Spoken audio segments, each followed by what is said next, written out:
नमस्कार, youth media में आप सभी का स्वागत है। मैं हूं प्रताप अभिषेक।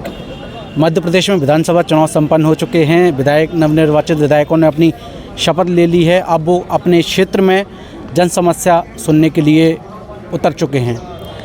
ऐसे ही एक विधायक हमारे साथ हैं जिन्होंने 30 वर्षों से जिस सीट पर कमल नहीं खिल रहा था, आखिरकार 2023 में पिछोर विधानसभा सीट पर उनके नेतृत्व में कमल खिला। जी हाँ, हम बात कर रहे हैं प्रीतम सिंह लोधी जी की। प्रीतम जी हमारे साथ हैं, उनसे बात करेंगे और जानेंगे कि क्या उनकी प्राथमिकताएं इस बार क्षेत्र की जनता की समस्याओं के लिए। भाई साहब, सबसे पहले तो इतने समय बाद मुलाकात हो रही है, बधाई नहीं दे पाए थे, तो सबसे पहले आपको बहुत बहुत बधाई। आपको भी ढेर सारी बधाइयाँ। भाई साहब, आपका जो सफ़र मैंने देखा, आपने जनता के लिए संघर्ष किया सड़क से और सदन तक। इस सफ़र को आप कैसे देखते हैं, कैसे आप इसको बयां करेंगे? देखिए, कोई चीज़ प्राप्त करने के लिए संघर्ष तो करना पड़ता है। बगैर संघर्ष के कोई चीज़ मिलती नहीं है। और जिस किसी ने भी बगैर संघर्ष के मिली है ना, तो वो उसकी वो कदर नहीं करते हैं। और हमें तो पता है कि पिछोर विधानसभा में विधायक बनने के बाद मैंने देखा है इतना कचरा फैला है, इस विधानसभा में इतना कचरा फैला है कि इसको संभेलने में कम से कम 1 साल लग जाएगी मेरे को। जी। समाज को समाज से भिड़ा दिया, भाई को भाई से लड़ा दिया। ऐसे काम बताऊंगा आपको। यहाँ पे एक स्टेडियम है, उसे अरबों रुपया, 1 करोड़ रुपया एक ही स्टेडियम पे निकाल लिया है। अच्छा। कलाड़ के पूरी पिछोर विधानसभा में कामों के लिए जो पैसा आता है, विधानसभा का निधि, एक ही कलाड़ घेरा गांव में मान के चलना 50% कलाड़ घेरा में लगाया, 50 में पूरी विधानसभा मैंने सूचना के तहत लगाई है। ऐसी ऐसी चीज़ें निकल के आ रही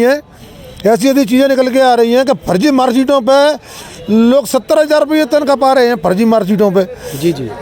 जो काम हुए ही नहीं है, उन कामों के पैसे निकाल लिए, काम धरती पे हुए ही नहीं है। तो ये चीज़ों में लगाऊं मैं तो अभी कि इनकी पूरी सूचना के तहत जानकारी निकाल के नहीं, और विधानसभा में तो इससे कि पिछोर विधानसभा के लोगों को न्याय मिले और मालूम पड़े कि यहाँ के विधायक ने 30 साल में क्या किया है।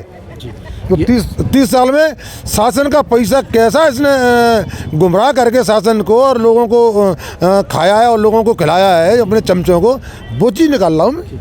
यानी कि आप कह रहे हैं कि जो विधायक निधि है या फिर कई तरीके के भ्रष्टाचार विधानसभा क्षेत्र में हुए हैं। भाई साहब, आप अभी इसकी जांच करा रहे हैं आप? अगर जांच पूरी होने के बाद क्या कार्रवाई की दिशा में भी बढ़ेंगे? अभी तो मैं सूचना के तहत निकाल रहा हूँ जी, सब पे अध्ययन कर रहा हूँ जी। 7 तारीख से विधानसभा लगेगी, उस विधानसभा में इन चीज़ों को उठाऊँगा और इनकी जाँच करवाऊँगा।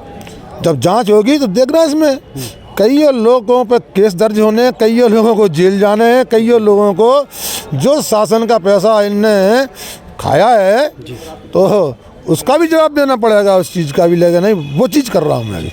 भाई साहब, क्षेत्र की जनता की कुछ समस्याएं हैं, आपको जाहिर है पता ही होंगी, लेकिन फिर भी उन पे मैं सवाल कर लेता हूँ आपसे कि तहसील में भी लोगों को काफ़ी समस्याएं पहले हो रही थी।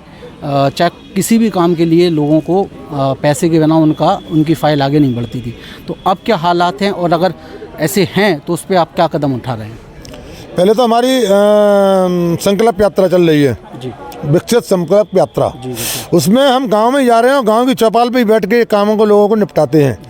फिर हमने एक ऐसा अधिकारी और कर्मचारियों को बिठाल के हमने दोनों ने मिल के ऐसा एक प्रस्ताव पारित किया है कि हर मंगलवार को जितने भी हमारे वो हैं, नहीं कर्मचारी नहीं, जो पंचायत के बूथ वहाँ पर मुख्यालय पे 11 बजे से लेकर 2 बजे तक समय देंगे कर्मचारी, और वहीं की समस्या वहीं निपटाएंगे।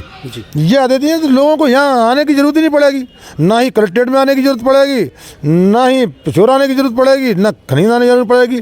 जब हाँ, हमारा सरकार आपके द्वार, ये सिस्टम चलाया है हमने, तो दरवाजे पर जाके ही वहीं पे काम करेंगे उनके, तो लोगों की समस्याएं हल होंगी, तो लोगों को स्वाभाविक काम होंगे लोगों के। भाई साहब, शिक्षा व्यवस्था भी काफ़ी चरमराई है क्षेत्र की, खासकर शासकीय स्कूलों की, जहाँ पर स्कूल हैं तो टीचर नहीं आ रहे हैं, और टीचर आ रहे हैं तो बच्चे नहीं आ रहे हैं, और अगर दोनों आ रहे हैं तो जो बच्चों को मिड डे मील का खाना मिलता है उसकी क्वालिटी उस हिसाब से नहीं होती है। तो इस पर आप क्या ध्यान दे रहे हैं, और अगर ये टीचर जो नहीं जा रहे हैं, अगर ये नहीं जाएंगे तो इस पर क्या कार्रवाई आपके द्वारा की जाएगी? अच्छा प्रश्न किया आपने। जी मेरी नज़र अब इस पे ही है और इन पर मैं जांच करवा रहा हूँ। और जब तक शिक्षा का और स्वास्थ्य का जी बिल्कुल। ढांचा सुधर नहीं जाएगा तब तक मैं लगा रहूँगा। और स्वास्थ्य और शिक्षा का ढांचा हम पिछोर विधानसभा में इतना स्तर गिरा है, इतना गिरा है कि शायद है कि मध्य प्रदेश की किसी भी विधानसभा में गिरा हो। 70,000 रुपये थूक लगा के गिनते हैं, एक दिन भी नहीं जाते स्कूल में। अब मैं उनकी पूरी जानकारी, अभी थोड़ा समय हुआ है, पूरी जानकारी मंगा रहा हूँ, पूरी जानकारी लेके करता हूँ फिर टाइट। कई शिक्षक हमने ऐसे भी देखे हैं जो राजनीतिक तौर पर राजनीतिक पार्टियों से जुड़े, परोक्ष रूप से जुड़े हुए हैं, तो उन पर भी आपके ध्यान है? और है तो उनको आप कैसे सुनिश्चित करेंगे कि वो अपनी नौकरी पे ही ध्यान दें? नौकरी तो उनने की नहीं है, यहाँ के विधायक की चमचागिरी की है उनने। और विधायक का काम किया है, कांग्रेस का काम किया है, नौकरी तो उनने की नहीं है। उनने तो पूरा समय 30 साल चमचागिरी में और नेतागिरी में निकाला है।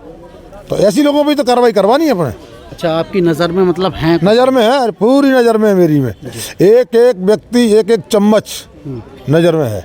जी भाई साहब, एक और मुद्दा है क्षेत्र का, राशन से जुड़ा हुआ। पिछले कई वर्षों से हम देख रहे हैं लोग बाग, जो गरीब जनता है वो उसको राशन नहीं मिल पाता है समय पे।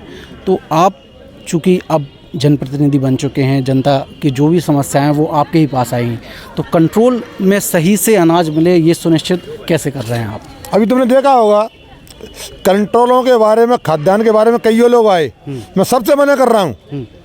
सबसे मैंने कहा कि इसकी हम बाद में करेंगे, इसका ढांचा पहले मेरे को सुधारना है। ठीक है। कितनी कंट्रोल हैं, कितने खाद्यान्न हैं, किस किस ने कब तक चलाए हैं, कौन ने कितना घपला किया है। अब 30 साल से जिन लोगों ने खाया है तो उनको थोड़ा थोड़ा प्रसाद तो देना पड़ेगा। बगैर प्रसाद के मैं सोच रहा हूँ न जाए। लेकिन हमारे आदमी ने चढ़िए कि कंट्रोल कंट्रोल कंट्रोल कंट्रोल। मैं कौन सा डांट खाओ ना, सब में थोड़ा ना सब्र करो, सब्र का फल मीठा होता है।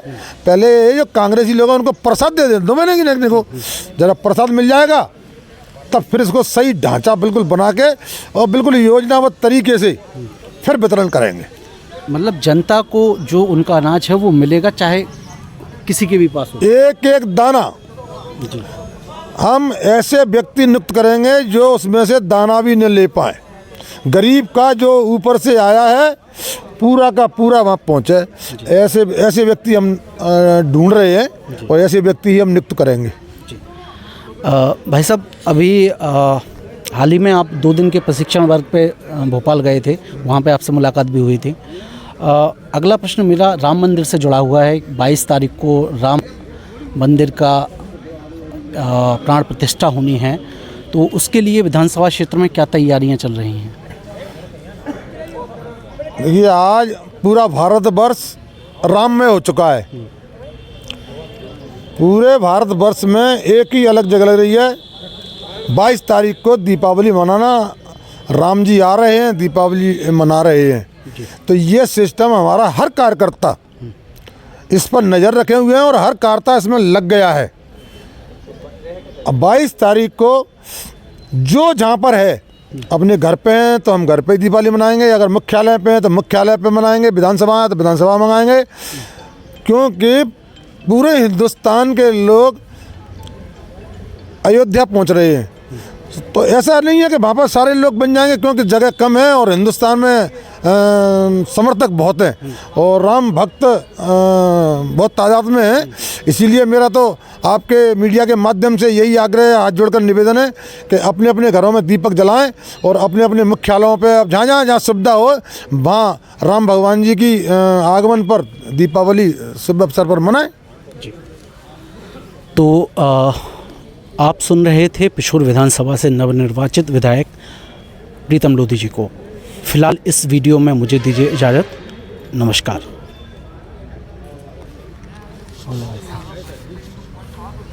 अच्छा पिलाया।